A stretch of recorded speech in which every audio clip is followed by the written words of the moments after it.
आज फेरि खान जाँदैछु म चिकन अनि पोर्कको दाछी अनि यो चाहिँ तोरीको साग हो होइन। पछि खाइदिउँ मजाले सुँगुरको मासु होइन।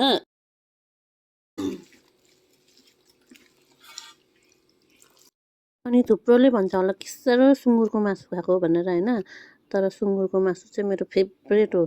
त्यो सुँगुरको मासु खाने चान्स चाहिँ म कहिले पनि छोड्दिनँ हो। खानाको लागि त सबैले अब काम गर्छ होइन, अन्त मलाई लाग्छ कि सबैको फेभरेट काम चाहिँ खाने नै हुन्छ होला जस्तो लाग्छ।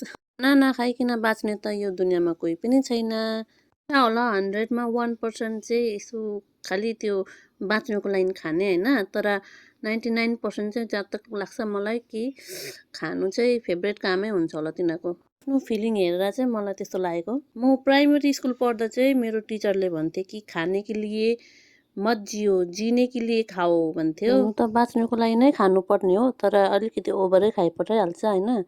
अब दिनमा 2 टाइम 3 टाइम त खान्छ सबैले। चाहिँ त्यो मुकबाङ च्यानल हुने मान्छेहरूले झन् खाएको देखेर छक्कै पर्छ नि त होइन। उनीहरूले त 10जनाले खाने खाना एक्लैले खान्छ कि यति खान्छ होइन। अब साँच्चै खान्छ कि खाँदैन हेर्दा त अब खाएकै देखाउँछ क्यामेरामा त होइन। अन्त त्यति साह्रो चाहिँ खाइँदैन होइन, एकजनाले खाने नै खाना खाइन्छ हामी चाहिँ। तर पनि मेरो भिडियो हेर्ने मान्छेले भन्छ कि कति खाना खाएको मोटो भइसक्यो भन्छ होइन। मोटो त हुनु कसलाई राम्रो लाग्छ र, सबैलाई नै स्लिम एन्ड फिट हुनु मन लाग्छ नि होइन।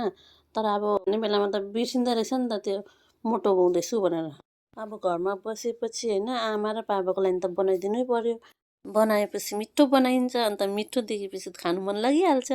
अनि त्यहाँदेखिको लुती हुने कुरा त बिर्सिहाल्छ। यस्तो छ है साथीहरू मेरो खानेको कहानी चाहिँ। आजको लागि यति नै। Thanks for watching.